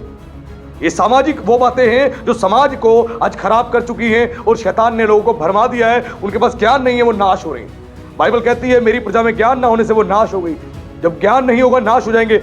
अब पति की जिम्मेदारी पत्नी के प्रति है। पहला पत्रस उसके 3 के 7 में क्या लिखा है, एक बार हम इसको पढ़ लेते हैं। इसमें इस प्रकार लिखा है, वैसे ही है पतियों, तुम्हें भी बुद्धिमानी से पत्नियों के साथ जीवन निर्वाह करो और स्त्री को निर्बल पात्र जानकर उसका आदर करो, यह समझकर कि हम दोनों जीवन के वरदान के वारिस हैं, जिससे तुम्हारी प्रार्थनाएं रुक ना जाएं। Hallelujah, hallelujah. जो पति चाहता है मेरी प्रार्थना सुनी जाए, वो ध्यान से आज के वचन को सुन ले। तुम्हारी प्रार्थना क्यों सुनी नहीं जाती? बताया गया, जितने पति है बुद्धिमानी से अपनी पत्नियों के साथ जीवन का निर्वाह करें। बुद्धिमानी के साथ, यानी परमेश्वर का वचन जो आपको बुद्धिमान बना रहा है, अपनी पत्नी के साथ इस प्रकार जीवन जीना है, संसार की शिक्षाओं और संसार के ज्ञान के साथ नहीं, इस वचन की शिक्षा के साथ, बुद्धिमानी के साथ अपनी पत्नी के साथ जीवन को व्यतीत करना। बुद्धिमानी के साथ उसको गलत नहीं कहना है, मारना पीटना नहीं है, बदतमीजी नहीं करनी है। बुद्धिमानी के साथ अपनी पत्नी के साथ जीवन व्यतीत करना है। अगर तुम नहीं कर रहे तो परेशान ही रहोगे, तकलीफ में ही रहोगे। और आगे बताया गया है, और स्त्री को निर्बल पात्र जानकर उसका आदर करो। तुम्हारी पत्नी, जितनी भी पत्नियां हैं, सारे पति ध्यान रखें अपनी पत्नियों के प्रति, उनका शरीर पुरुषों के मुकाबले थोड़ा सा वीक होता है, कमजोर होता है। उसका आदर करना है, कमजोर पात्र जान के बुरा व्यवहार नहीं करना। कमजोर पात्र जान के कि कमजोर है, कहां जाएगी तू, ले दो झापड़, ले दो झापड़। मैं उन पत्नियों की बात नहीं कर रहा जो पति को झापड़ मारती है, उन पर भी आएंगे हम। ये उनकी बात चल रही है जो पति सुबह शाम अपनी बीवी को गालियां देते, गंदी गंदी गालियां देते और ना जाने क्या क्या कह देते हैं, क्या क्या कह देते हैं। पत्नी को सोचते हैं पत्नी हमारे पैर की जूती है, अगर ये कुछ बोलेगी तो 2 चांटे लगाएंगे, क्योंकि जिस घर में औरत बोलती है उस घर का बेड़ा गर्क होता है, ऐसा लोग कहते हैं। लेकिन बाइबल ऐसा नहीं कहता, परमेश्वर ऐसा नहीं कहता, जब सृष्टि करता ऐसा नहीं कहता। हम कौन सा ये घटिया ज्ञान लेके बैठे हैं कि औरत को हम बढ़ावा देते ही नहीं, उसकी बात को सुनते ही नहीं। एक पुरुष स्त्री के मुकाबले ज्यादा समझदार क्यों होता है? उसका कारण होता है वो बाहर निकल के जॉब करता है, वो 10, 15, 20, 50 लोगों से मिलता है, वो कई सालों से नौकरी कर रहा है, हर प्रकार के लोगों से मिलता है, उसका माइंड शार्प होता चला जाता है, उसकी समझ विकसित होती चली जाती है। और वो जब बुद्धिमान होकर अपने घर में आके पत्नी से बात करता है, जब पत्नी बात करती है तो पत्नी के पास कितना एक्सपीरियंस है, लिमिटेड पारिवारिक एक्सपीरियंस है। अब वो बात करती है, पति कहता है अरे तू चुप रह, तेरे को कुछ नहीं पता, तू कुछ नहीं जानती, चुप रह, मुंह बंद कर। तुम्हारी पत्नी भी बाहर निकल के नौकरी करना शुरू करते हैं 10 साल 20 साल, फिर देखना उसकी समझदारी बराबर की टक्कर देगी तुम्हें, बराबर की। इसीलिए पत्नी को निर्बल पात्र जान के उसके साथ बुरा व्यवहार मत करो। आज बहुत से लोग करते हैं, पत्नी को मारते हैं, पीटते हैं और गाली देते हैं, गंदी गंदी मारते पीटते और गाली देते हैं। तेरी पत्नी के शरीर में कोई समस्या है, प्रॉब्लम्स है, तू सपोर्ट कर उसको। बीमार है, आज खाना तू बना दे, क्यों नहीं बना सकते भाई? हर पति को यह बात सीखनी चाहिए, ये बाइबल सिखा रही है। और जिसको तकलीफ है उसको परमेश्वर को कहना चाहिए प्रभु तूने ऐसी शिक्षा क्यों दी है? आज हमें सीखने की जरूरत है कि तुम्हारी पत्नी अगर बीमार है तो उसको आप खाना आप बना दो। आपकी मां बीमार है, खाना बना खिला दो। कल एक परिवार में बैठा था तो उनकी मदर ने बोला कि मेरा बेटा है, इसको बोलती रहती हूं मैं खाना बना दे, खाना बना दे, ये बनाता ही नहीं है। मैंने बोला हाँ भाई क्या दिक्कत है, क्यों नहीं बनाते? अरे पास्टर जी मेरे को आता ही नहीं ना, ज्यादा मैं क्या बनाऊं। वो बना लेती है ना, वो कह रही कभी कभी मेरा मन नहीं करता, मैं कहती हूँ भाई बना दे बना दे, वो कहता मुझे आता ही नहीं, आता ही नहीं। मैंने कहा बेटा कोई बात नहीं, फाउंडर डे पे तुम ही खाना बनाओगे चर्च पे। मैंने कहा फाउंडर डे पे तुमसे ही खाना बनवाएंगे, चिंता ना करो। जिनके बच्चे घर में खाना नहीं बनाते, थोड़ी बहुत भी सपोर्ट नहीं करते, बता देना, फाउंडर डे पे खाना उन्हीं से बनवाएंगे, टेंशन ना ले। मैंने कहा सीखो, हर चीज तुम्हें आनी चाहिए। कल को तुम्हारी फैमिली कहीं पे चले जाए, गांव चले जाए, कहीं घूमने चले जाए, अरे आता होगा तो बना तो लोगे, खा तो लोगे। अब है ही नहीं, तुम भूखे बैठे हो, ब्रेड लेके आए, दूध गर्म किया, खा लो, बस गुजारा कर लो, है ना। सीखो, सब कुछ आना चाहिए। बड़े बड़े रेस्टोरेंट में जो शेफ होते हैं ना, आप लेडीज से नहीं देखोगी ज्यादा, महिलाएं नहीं देखो, पुरुष होते ज्यादातर, और उनके हाथ का खाना देखो कितना लाजवाब होता है। शादी पार्टी में हलवाई आते हैं, पुरुष ही होते हैं ज्यादातर। तो फिर हमें नहीं आता, हम नहीं कर सकते। हाँ तुम सेठ साहब हो, तुम्हें नहीं आता, तुम नहीं कर सकते। नौकरी करनी भी नहीं आती थी, कैसे सीखा तुमने? बात करनी भी नहीं आती थी, कैसे सीखा? कपड़े पहनने भी नहीं आते, कैसे सीखा? सीखा ना उसको। तो खाना बनाना भी सीखो। इसीलिए जिनकी पत्नियां बीमार होती हैं, पति खाना बना दे, कपड़े धो दे, सपोर्ट कर दे। पति जब बीमार होता है, पत्नी बेचारी गोड़ दबाती रहती, दबाती रहती, दबाती रहती, दबाती। और पत्नी बीमार होती है तो कहती है पति को अरे मेरा काम नहीं है, चलो काम पे जाना छोड़ो, मना कर देता है, कहता मैं नहीं करूंगा। क्यों भाई? पत्नी कौन है? तुम्हारी नौकरानी नहीं, तुम्हारे शरीर का अंग है। बाइबल कहती है पति पत्नी दोनों एक तन है, एक शरीर है, एक दूसरे की चिंता करनी है, एक दूसरे की केयर करनी है। पुरुषों को बहुत बार पता भी नहीं होता, कई पुरुषों को, कि पत्नियों को पीरियड्स की समस्याएं भी होती है, उसमें शरीर वीक हो जाता है, वो बेचारी कुछ काम नहीं कर पाती है, और फिर भी पति कहता है जल्दी से बना के, जल्दी कर, कपड़े धो मेरे। वो ये नहीं समझता कि उसको प्रॉब्लम है तो मैं सपोर्ट कर दूं, मिलके सपोर्ट कर दूं, मिलके हम काम कर लें, हम एडजस्ट कर लें, कोऑपरेट कर लें। वो समझते ही नहीं। आज ये हमारे अंदर दिल है ही नहीं। आज हमें सीखने की जरूरत है कि अपनी पत्नियों को हम सपोर्ट करें, निर्बल पात्र जाके जानकर उनके साथ बुरा व्यवहार ना करें। कहाँ जाएगी? शादी तो मेरे साथ कर ली, कहाँ जाएगी? 2 झापड़ दूंगा तो भी तो यही रहेगी। घर वालों के पास जाएगी, घर वाले वापस भेजेंगे सलाह करा के, वापसी फिर यही आएगी, फिर दूंगा 2 झापड़, है ना। कई तो ऐसी सोचते हैं। नहीं भाई, गलती है। पत्नी को निर्बल पात्र जान के मारोगे, पीटोगे, गलत व्यवहार करोगे ना, तो बेटा आगे लिखा हुआ है। क्या लिखा है? तुम्हारी प्रार्थनाएं रुक जाएंगी, पर जितनी मर्जी प्रार्थना करो, प्रभु ये काम कर दे, वो काम कर दे, एक सिंगल काम नहीं करेगा तुम्हारा। वो सिंगल काम नहीं करेगा। तुम्हारी प्रार्थना जो रुक रही है, तुम्हारी गलती से रुक रही है, और तुम कह रहे हो मैं इतने टाइम से प्रार्थना करो, मेरा काम नहीं हो रहा। तुम्हारी बीमारी क्यों ठीक नहीं हो पा रही, तुम्हारी समस्या क्यों दूर नहीं हो पा रही? पत्नी के साथ ऐसा व्यवहार करोगे, कहां से होगा ठीक? कहां से ठीक होगा? ठीक होगा ही नहीं। आपको पत्नी के साथ आदर सम्मान के साथ व्यवहार करना है, उनकी इज्जत करनी है, उनसे प्यार करना है, तभी तुम्हारी प्रार्थनाएं सुनी जाएंगी। नहीं तो प्रार्थनाएं सुनी नहीं जाएंगी और तुम परेशान रहोगे, फिर बोलोगे अब हम क्या करें क्या करें क्या करें, और कोई भी सोल्यूशन नहीं होगा। इसलिए चाहते हो आपकी प्रार्थनाएं सुनी जाए तो अपनी पत्नी का आदर करो। क्यों? पति और पत्नी दोनों जीवन का वरदान है, दोनों जीवन का वरदान है। पता है एक पति पत्नी के द्वारा क्या होता है? एक बच्चे को जीवन मिलता है। एक पति पत्नी के द्वारा उनके विवाह होने के बाद वैवाहिक संबंध जब बनते हैं तो पृथ्वी पर एक बच्चा आता है, एक बच्चे को जीवन मिलता है। तुम जीवन के वरदान हो, तुम दोनों। ये मत बोलो मैं अकेला हूं, तुम दोनों हो। और तुम्हारे द्वारा एक बच्चे को जीवन मिलता है, एक बच्चे का पालन पोषण होता है, एक बच्चा बड़ा होता है तुम दोनों के द्वारा। तुम्हें इतना ब्लेस्ड परमेश्वर ने बनाया है, इसीलिए अपनी पत्नी का आदर करो। जो पति अपनी पत्नी को गालियां देते हैं, आज से बंद कर दो। मैं फिर बता रहा हूं, आज से बंद कर दो। मारना पीटना बंद कर दो, नहीं तो तुम्हारी प्रार्थनाएं रुक जाएंगी, तुम्हारे कोई भी काम नहीं बनेंगे और तुम परेशान रहोगे और फिर बोलोगे ऐसा हमारे साथ क्यों हो रहा है। इसीलिए आज हमें सुधारना है अपने आप को, तभी हम आशीष पाएंगे। अब बात आती है पत्नियों की। पत्नी की जिम्मेदारी पति के प्रति। अभी तो पत्नियां बहुत खुश हो रही थी, अरे वाह बड़ी अच्छी बात पास्टर जी ने कही। अब पत्नियों को सुनने की जरूरत है कि पति के प्रति जिम्मेदारी क्या है। उसके लिए खोले के पहला पत्रस उसके 3:1 में क्या लिखा है? लिखा है पत्नियों तुम भी अपने पति के अधीन रहो। पहली शिक्षा, जितनी पत्नियां हैं अपने पति के अधीन रहो।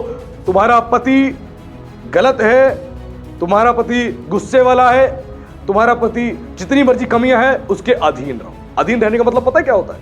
आप कोई भी काम उसकी परमिशन के बिना नहीं करोगे, बिना डिस्कशन के नहीं करोगे। अगर तुमने बिना डिस्कशन के बिना परमिशन के तुमने कोई काम कर दिया, तुम अधीन ही नहीं, तुम अधीनता में ही नहीं। और आज बहुत सी पत्नियां हैं पति को बताती तक नहीं, मुंह उठाती है और पहुंच जाती है जहां मर्जी। और फिर पति फोन करता है, अरे घर पे तो हो नहीं। अरे मैं सुबह सुबह निकल गई थी घर से, मैं आई हुई हूं मौसी के यहाँ पे, चाची के यहाँ पे, ताऊ के यहाँ पे, मेरी सहेली है उसके यहाँ पर। अधीन चली जाती है, पहुंच जाती है, अधीनता है ही नहीं। अपने पति के अधीन वो रहती ही नहीं है। बिना पति को बताए जहां मर्जी उड़ती फिर रही है पंख लगा के, इस बाजार में, सोम बाजार में, मंगल बाजार में, बुध बाजार में, वीर बाजार में, इतवार बाजार में। पति इंतजार कर रहा है, आएगी खाना बना के खिलाएगी, बेचारा भूखा है, अभी तक आई नहीं। फिर आ रही है इतना सारा सामान लेके और फिर कह रही है अरे बाजार में ना टाइम लग गया बहुत, आज मैं थक गई, अब खाना नहीं बनाओगी, एक काम करो बाहर से मंगा लो। तुम पहले ही बोल देते, बिना बताए तुम उड़ रहे हो। अधीनता है ही नहीं। आज कितनी ऐसी पत्नियां हैं, पति घर में, पति को बिना बताए निकल गई घर से बाहर, 1 घंटा 2 घंटा हो गया, पति को पता ही नहीं। और पति कह रहा है अरे कहाँ है? माँ कह रही है 2 घंटे से तो है ही नहीं, फोन मिला रही है, लाइन बिजी, बात ही नहीं हो पा रही। फिर बड़ी मुश्किल से फोन उठाया, कहां पर हो? मैं तो पार्क में पीछे घूम रही हूं। किससे बात कर रही हूं? घर वालों से बात कर रही हूं। घर में बिना किसी को बताए तुम घर से बाहर निकल गए और तुम उड़ रहे हो, घूम रहे हो। मैं आपको गुलामी करना नहीं सिखा रहा, अधीनता सिखा रहा हूं। अधीनता का मतलब आपके ऊपर कोई है, आपके ऊपर आपका पति है, उसकी रिस्पॉन्सिबिलिटी है। आप लोगों के जो आधार कार्ड होते हैं, आधार कार्ड में अब देखना, अब पीछे जो नाम लिखा होता है आपके पिता का नाम नहीं, तो जितनी शादीशुदा महिलाएं हैं उनके पति का नाम लिखा जाता है। Care of your husband name होता है, यानी आपके प्रति जिम्मेदारी आपके हस्बैंड की है, उसके अधीन आपको रहना है, अधीनता में रहना है। जा रहे हो उनको बता के जाओ, कुछ काम कर रहे हो बताओ उनको, अधीनता में रहो, तभी आपके जीवन में आशीष आएगी। अगर तुम अपने पति के अधीन नहीं हो तो तुम परमेश्वर के भी अधीन नहीं रह सकते। लिखा है पति तुम्हारा विश्वास ना करता हो, पाप भरा जीवन जीता हो, लेकिन जब तुम परमेश्वर के वचन के अधीन रहती हो, अपने पति के अधीन रहती हो, तो तुम्हारा अच्छा चाल चलन पति देखता है, तुम्हारे अच्छे चाल चलन से वो खिंच जाता है। प्रभु वो खिंच जाता है। पति गाली बक रहा है, तुम गाली मत बको, अच्छा व्यवहार रखो। पति ने कुछ गुस्से में बोला, तुमने भी गुस्से में बोला, तो तुम में और उसमें फर्क क्या है? कोई फर्क ही नहीं है। अगर तुम सह रही हो, बर्दाश्त कर रही हो, माफ कर रही हो और आदर सम्मान अपने पति का कर रही हो, तो तुम्हारी पत्नी भी, तुम्हारा पति भी तुम्हारे जीवन को देखकर वो प्रभु की ओर खींचेगा। इसीलिए सबसे पहले जिम्मेदारी अधीन रहना है। अधीन रहना, पति से बहस नहीं करनी, जुबान नहीं लड़ानी। पति ने एक गाली दी, पत्नी 4 गाली बकती है और बहुत कुछ बोलना शुरू कर देती है। नहीं, अगर आप ऐसा करते हो तो परमेश्वर की दृष्टि में आप हमेशा छोटे ही गिने जाओगे। अपने आप को सुधारना है। उसके बाद क्या बताया गया, उसका 3:6 में लिखा है, जैसे सारा अब्राहम की आज्ञा में रहती थी और उसे स्वामी कहती थी, इसी प्रकार अधीन रहना है। सारा अब्राहम की आज्ञा में रहती थी। अब्राहम ने कुछ कहा, सारा उस काम को करती थी। अब्राहम ने कुछ कहा, सारा उस काम को करती थी। ऐसी तुम्हारा पति है, उसके अधीन तुम्हें रहना है, उससे पूछना है, सलाह लेनी है और मिलकर काम करना है। सारा के पास बहुत सारी नौकरानियां थी, लेकिन फिर भी जब परमेश्वर मिलने के लिए गया तो वैसे ही उसने, अब्राहम ने बोला, सारा फटाफट से खाना बना। उस पर इतनी सारी नौकरानियां थी, वो चाहती उनको ऑर्डर दे देती, लेकिन नहीं, उसने खुद रोटियां बनाई। उसने इतनी रोटियां बनाई, 50 किलो के आटे से ज्यादा उसने रोटियां अकेले बनाई, उनको खिलाने के लिए, स्वर्गदूतों को और परमेश्वर को खिलाने के लिए उसने अकेले इतनी रोटियां बनाई। लगी रही। आज पत्नी घर में 10 रोटी बनाती है, मेरी कमर में दर्द हो गया, हाय। 4 बर्तन धोती है, मेरी कमर में दर्द हो गया। 4 जोड़ी कपड़े धोए, हाय मेरी कमर में दर्द हो गया। मेरे से नहीं होगा, तुम्हारे बहुत रिश्तेदार आते हैं, मेरे से नहीं होगा, एक नौकरानी रख लो। ऐसे कहती है औरतें, एक नौकरानी रख लो, मुझसे नहीं होगा। और ये थी अब्राहम की पत्नी सारा, पति के अधीन रहती थी। पति ने आज्ञा दी, वो वही काम करेगी, क्योंकि उसका पति धर्मी था और वचन पर चलने वाला था। मैं ये नहीं कह रहा कि पति बोले एक काम करो, इधर आओ, पत्नी को बोतल खोलो, एक पैक बनाओ, बर्फ डालो, अब चखना भी खिलाओ और दारू पिलाओ, और तुम कर रहे हो। नहीं, ऐसी आज्ञा बिल्कुल नहीं माननी। पति नाराज हो, खफा हो जाए, 4 गाली बके, सुन लो, लेकिन यह आज्ञा नहीं माननी। ऐसी आज्ञा मानने के लिए नहीं कह रहा मैं। अच्छी बात, अच्छी शिक्षा दे, पति उसकी मानो। ऊट पटांग शिक्षा नहीं। कई पति हैं जो पत्नी से पैक बनवाते हैं। एक केस तो मैंने अपनी आंखों के सामने देखा था, पत्नी से पैक बनवा रहे। अरे एक काम करो, गिलास भी लिया, डाल दो ना थोड़ा सा, अच्छा डाल दिया, अच्छा वहां रुक जाओ, अच्छा एक काम करो, थोड़ा पानी भी डाल दो, डाल दिया, अच्छा बर्फ है, थोड़ा डाल दो। अरे वाह जी, ऐसे तक लोग हैं, सोचिए। और फिर कहते हैं नहीं, हम बड़े इज्जतदार लोग हैं। अपनी पत्नी से अच्छा व्यवहार करना है और सारी पत्नियों को ध्यान रखना है, अपने पति के अधीन रहना है। और क्या कहती थी सारा अब्राहम को? स्वामी। क्या कहती थी? स्वामी। आज तो छूटते गए थे, राहुल चल मेरे लिए लेके आइयो कुछ, मेरे को भूख लगी, गोलगप्पे ले आइयो, बिरयानी ले आइयो, चिकन कोरमा ले आइयो। नाम लेके कहती है। यहां सिखाया जा रहा है। आज कई पत्नियां हैं, मसीह महिलाएं भी अपने पति को नाम लेके कहती है, नाम लेके, और तू करके बोलती है, तू करके। मैंने सुनी है, हाँ, नाम लेके बात करती है, नाम लेके। इतना अधिकार परमेश्वर ने नहीं दिया कि पति से तुम इस तरह बर्ताव करो। इसने कभी भी अब्राहम को नहीं बोला अब्राहम, नहीं, स्वामी का मतलब समझ रहे हो? तू मेरा मालिक है, तू जो कहेगा मैं वो करूं। इतनी अधीनता चाहिए। पास्टर जी अब तो बहुत ज्यादा समझा चुके, इतनी अधीनता कैसे लेके आए अपने अंदर? नहीं हो सकता हमसे। क्यों नहीं हो सकता? खुदा का कलाम कह रहा है। ये पूर्व काल की स्त्रियां ऐसी ही थी, अपने पति से ऐसे बात करती थी। आज पत्नियां नाम ले रही हैं, मत नाम लेना अपने पति का। आदर सम्मान से रिस्पेक्टफुली बात करो, नाम लेके बदतमीजी करना शुरू मत करो, कोई फायदा नहीं है। अगर तुम ऐसा करते हो तो तुम ना सारा की बेटियां कहलाओगी और ना परमेश्वर की बेटी कहलाओगी। तुम तो फिर इजेबेल की बेटियां कहलाओगी। जिसने अपने पति के साथ गलत व्यवहार किया, परमेश्वर के नबियों के साथ गलत व्यवहार किया, तुम वही कहलाओगी। कितनी पत्नियां हैं अपने पति को नाम तक लेती हैं, गाली तक बकती हैं, थप्पड़े मारती हैं, घूसे मारती हैं, अकड़ दिखाती है, ऐड दिखाती है, पुलिस केस कर दूंगी, कंप्लेंट कर दूंगी, बंद करवा दूंगी, ये कर दूंगी, वो कर दूंगी। परमेश्वर जब जिस दिन सजा देगा ना, उस दिन तुम्हें समझ में आएगा हम क्या करें। इसीलिए अपने आप को अधीनता में रखना है। सारी पत्नियों को जुबान लगाम देनी है। पति कुछ बोल रहा है तो उसकी सुन लो, बहस मत करो, कट्टर की लड़ाई मत करो, उसकी सुन लो बात क्या कह रहा है, और अपनी बात बड़ी इज्जत से, तहजीब से अपने पति के आगे रखो। वो तुम्हारा पति है, तुम्हारे सर का मुकुट है, उसके अधीन रहना है। और जब कोई पत्नी अपने पति के अधीन रहती है, मैं सच बता रहा हूं, वो पति अपनी पत्नी को बहुत मोहब्बत करता है, उसकी जरूरतें पूरी करता है, हर चीज देता है, खुशी के साथ, आनंद के साथ देता है। कहता है मेरी पत्नी बहुत मेरा कहा मानती है, बड़ा मेरा आदर सम्मान करती है, चलो मैं इसको कपड़े दिला देता हूँ, चलो मैं इसको सामान दिला देता हूँ, चलो इसकी जरूरतें मैं पूरी कर देता हूँ। वो आनंद के साथ करता है। और जो पत्नी अधीन भी नहीं रहती, वो छाती पे टांग रख के कहती है सुनो मुझे ये चाहिए, ऐसे दो। ऐसा जीवन किसी काम का नहीं है। अरे मैंने बहुत केस देखे हैं भाई, ऐसा जीवन किसी काम का नहीं है। पूछती तक नहीं है पति से, बटवा लिया, खोल दिया, पैसे निकाले, मैं लेके आ रही हूं, ठीक है, इतने पैसे लिए मैंने। ऐसा नहीं चाहिए। परमेश्वर कह रहा अधीनता। एटीएम तुम्हें दे दिया तुम्हारे पति ने, तो उसकी परमिशन के बिना स्वाइप मत करो। जरूर बताओ, उनको बोलो कि हाँ मैं इतने पैसे की जरूरत है, मैं निकालने जा रही हूं, पति परमिशन दे, जाओ उस काम को करो। बिना पूछे, बिना सलाह मशवरा के कोई काम मत करो। बच्चे कुछ भी कहे कि मम्मी ये कर दो, मम्मी वो कर दो, नहीं, अपने पति से पूछो, पति के अधीन हो, पूछ के उस काम को करो। ऐसा करने से तुम परमेश्वर की बेटी कहलाओगी, तुम सारा की बेटी कहलाओगी, अब्राहम की बेटी कहलाओगी ऐसा करने से। और जब ये पारिवारिक बातें हम अपने जीवन में अप्लाई कर लेते हैं तो हम आशीष पाते हैं। और इस वचन से, आज के प्रचार से हमने पारिवारिक विषय की इतनी सारी बातें सीखी जो हम जानकर भी अनजान थे। और कितने लोग आज इन आज्ञाओं को ना मानने से परेशान हैं। बीमारियां इसी वजह से हैं, समस्याएं इसी वजह से हैं, तकलीफें इसी वजह से हैं। लेकिन जब हम इन आज्ञाओं को मानते हैं, ना केवल हम इस जगत में ज्योति का काम करते हैं, वरन हम परमेश्वर की संतान भी बनते हैं और अपने लिए भी आशीष लेके आते हैं और दूसरों तक भी आशीष पहुंचाते हैं। तो प्रभु का धन्यवाद। प्रभु आप सबको आशीष दे। सभी को जय मसीह।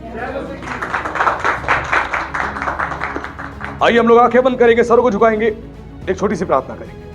हे पिता परमेश्वर, हम आपका विशेष धन्यवाद करते हैं राजा।